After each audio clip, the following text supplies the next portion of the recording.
In the last lecture, we have learned two very basic things. One is Lagrange equation of first kind. What was Lagrange equation of first kind? Lagrange equation of first kind is a result of an attempt to calculate the reaction force. That means to find out an expression corresponding to reaction force corresponding to a particular particle. Okay, Ri is the reaction force on a particular particle in a system, ith particle. Okay, and Lagrange, using D'Alembert's principle, he could calculate this formula that we have derived, where this F alpha is a particular constant equation, holonomic constant equation. I will be telling this again and again. We are only discussing for holonomic constants. That means we have an algebraic constant equation which is F alpha. Grad I, this is particle index I, del xi, del yi, del zi, and lambda alpha was a problem. Lambda alpha is a proportionality constant. So what was the need of calculation of Ri? Because in modified Newton's equation, this Ri was not prescribed by Newton. Ri was kind of you need to go to a particular system to see the Ri. For an inclined plane, the Ri is different. For a simple pendulum, the reaction force is different. So every system has every system, and for every particle the reaction force varies. You don't have any general formula to calculate the reaction force. That was this attempt. But this attempt needs to know this lambda alpha, which is an unknown constant. Lambda alpha, where do you get lambda alpha? You will be getting lambda alpha by studying the system only. Okay, so the same problem remains. Ri, previously we needed to know Ri, now you need to know lambda alpha. So the same problem remains. So this is the point where Lagrange thought that enough is enough. We need to get rid of Ri from the equation of motion. Somehow reaction force Ri from equation of motion. So what is the equation of motion so far? That is mi Ri double dot equal to Fi external plus Ri. So this is the modified Newton's equation of motion. So this is the equation of motion. Now what we are going to discuss is how to get rid of this reaction force from this equation of motion. If you don't have this reaction force in your equation of motion, then you don't need to do this, you don't need to worry about reaction force. Okay, so how to do that? In the last class we also discussed about something called principle of virtual work, where I said that total amount of virtual work done by all the particles in the system is equal to 0. So Ri dot delta Ri, please remember this sign delta. This is the sign of virtual displacement. Okay, delta Ri is the virtual displacement corresponding to the ith particle. So Ri, the reaction force on the ith particle, dot delta Ri, the virtual displacement of ith particle. That means virtual work done on the ith particle. Okay, virtual work done, and if I sum over all the particles present in the system I equal to 1 to n, that will be the result will be 0. This is principle of virtual work. Okay, now he used this principle of virtual work, Lagrange, to get rid of Ri. How? Let me explain. So let me just bring this Fi external term in the left hand side. So mi Ri double dot minus Fi external equal to Ri. So in the next step, let us do this operation.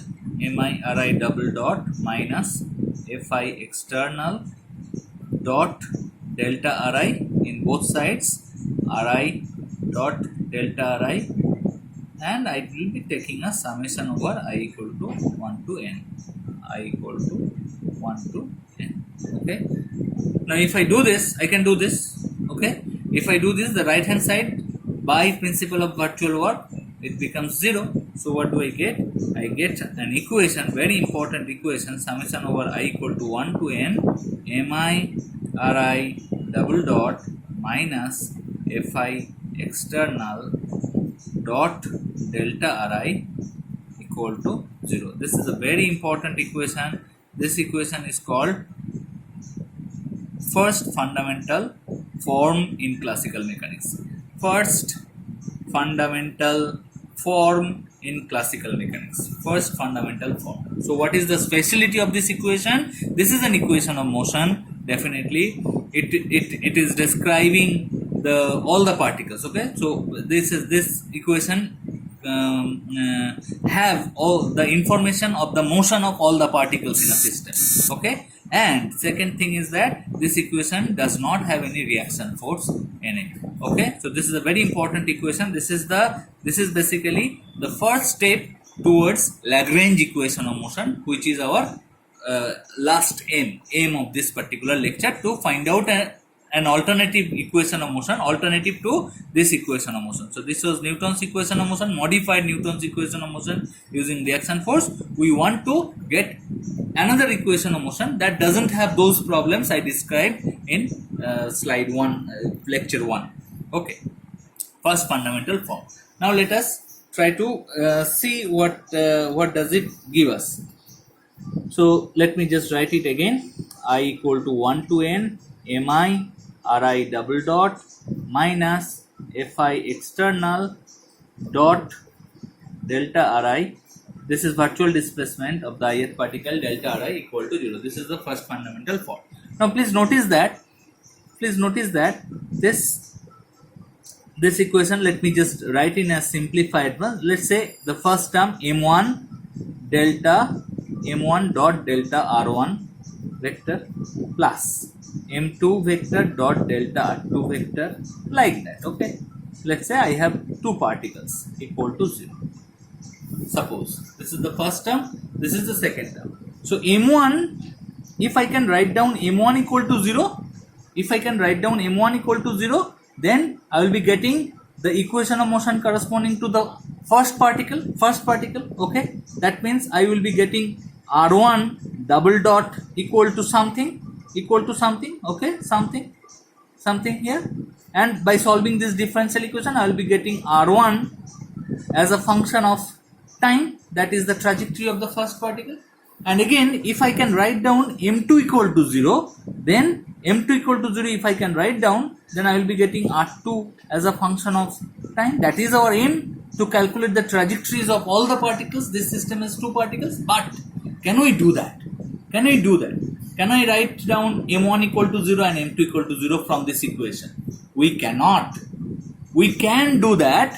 From your knowledge of differential equation, you know that m dx plus n dy equal to 0. If m dx plus n dy equal to 0, then m equal to 0 and n equal to 0 if and only if x and y are independent, completely independent of each other.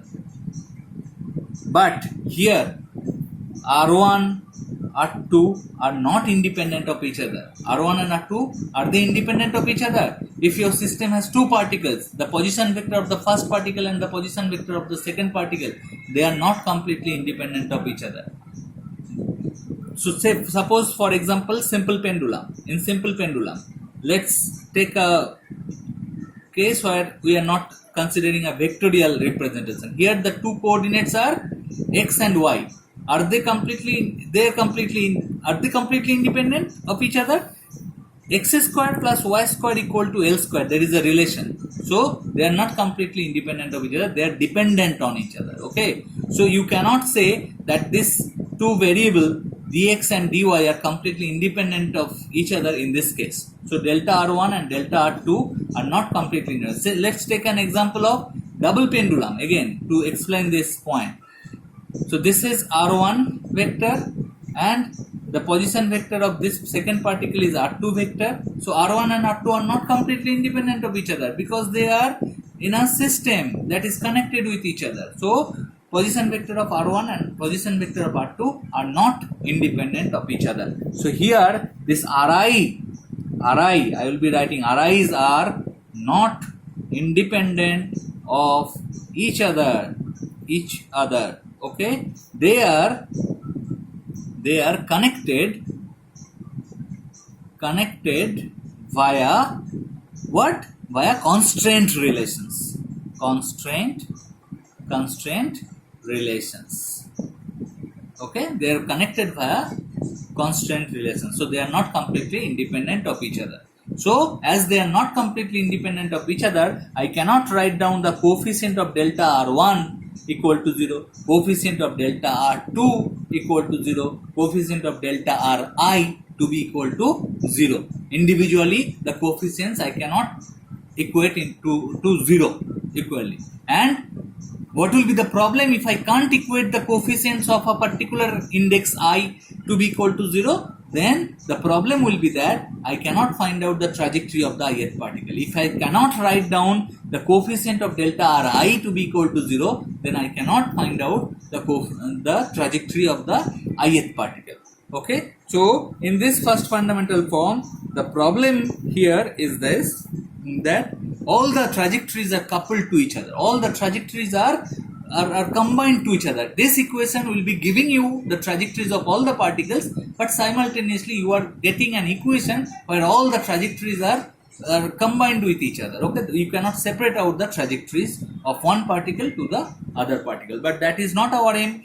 We want to calculate the trajectory of all the particles individually, trajectories of all the individual particles. How to do that? So that means the only way to do that is that if I can write down this equation, if I can transform this first fundamental form into an equation, suppose I replace this delta Ri with some kind of delta, some other variable. Suppose delta Ri, in place of delta Ri, I place another variable Qj. Suppose I don't know what is this Qj.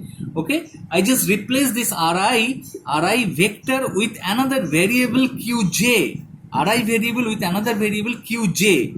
Okay, I don't know. Ri means I can run from 1 to n. J means J can run from 1 to something else also. Okay, I don't know that yet. We have to find out this variable. Okay, and this, with that you will have some coefficient. Let some coefficient, some kind of coefficient, capital Q or something like that, or QQJ, like that.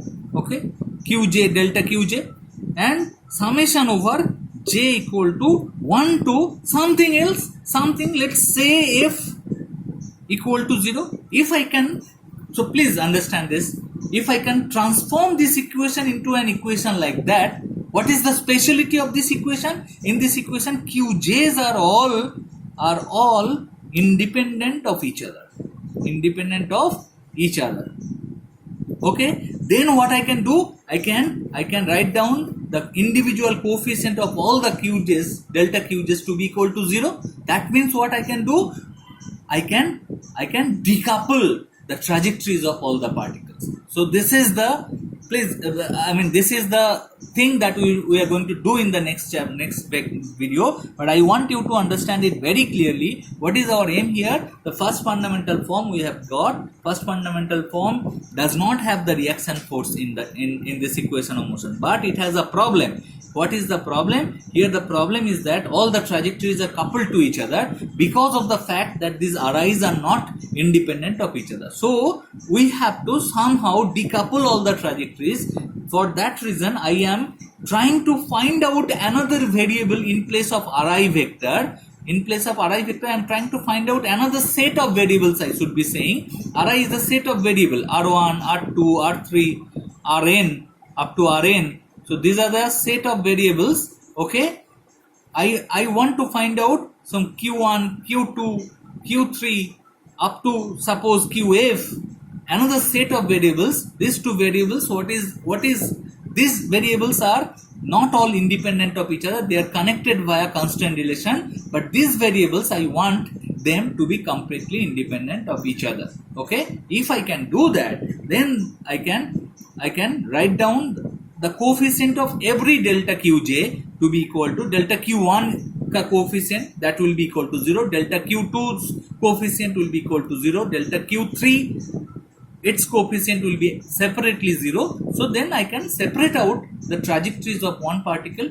to the other particle. Okay, so that is our aim. These Qj's are called the generalized coordinates of the system. I am going to explain it in more detail in the next video, but these Qj's are called generalized coordinates of a system. So these are normal Cartesian coordinates delta Ri, that means xi, yi, zi, and we have to change the coordinates into another set of variables or coordinates. I will be saying them. These are called generalized coordinates. If I can do that, I can write down the trajectory of all the particles. So we have to find out two things in the next video. One is what can be QJs, what are these QJs, how can you choose these QJs, where will I get them, and what should be their number, how many number of QJs we should be choosing for a particular system, and how we can convert this equation into that kind of equation. So these are the three questions, basic questions I will be answering in the next lecture.